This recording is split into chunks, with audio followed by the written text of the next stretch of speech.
Let's turn to this now. City of Cape Town Human Settlements Department calls for policy changes on funding to help with humanitarian aid during floods and fire disasters. Until 2021, the Metro distributed emergency kits to the affected residents bypassing the change, and for the ministry to give it direct access to the disaster funding for faster fire and flood relief.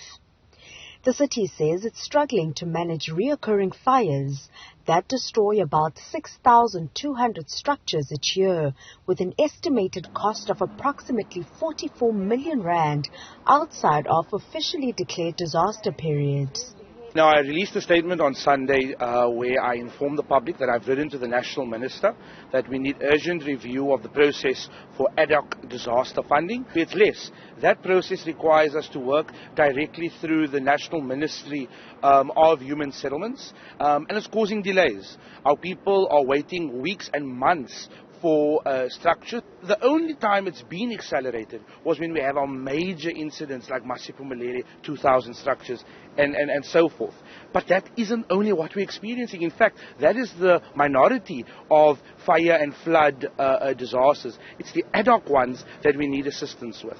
The relief for disasters should be driven at a local government level, and a government that can prove to you that when we did it ourselves, we managed it quite well. So decentralize the grant, not a blanket approach. Decentralize the grant to specific municipalities where there's proven record of delivery and we know that there isn't malfeasance. These concerns have come to the forefront following a string of recent devastating fires.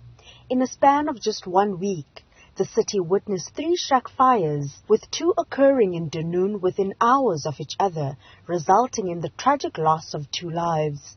Community leaders and affected residents argue that the provision of fire starter kits for fire victims is essential. We need a government idlale indima yabo ebantwini kumntu wonke owalapha eSouth Africa okunenhlekele enjalo. Into esicelayo kakhulu ile into bana bakwazi ukusizamela material so that sikwazi at least nabanye abantu bazokwazi ukuncedakala. Many, like Nasiphi and her 3 children, have yet to rebuild their lives as the high cost of building materials remain beyond their means. Endiyifumeneyo ndiye ndathengela bona iuniform njengakondoze ndiphinde ndibe nayo enye isente yoba ndikwazi ubhalansa njengoba ndihleli ngaloo 25 yophinda ifike. Okwangoku hayi kubi nje.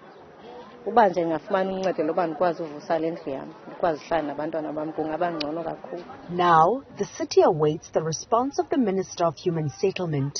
When we look at the impact of communities rebuilding on their own with inferior materials, without the proper planning, we are setting our communities up for failure. And the long-term impact on infrastructure and services that now need to be re-coordinated to mitigate that, I mean, is immeasurable. The Newzroom Afrika on Channel 405.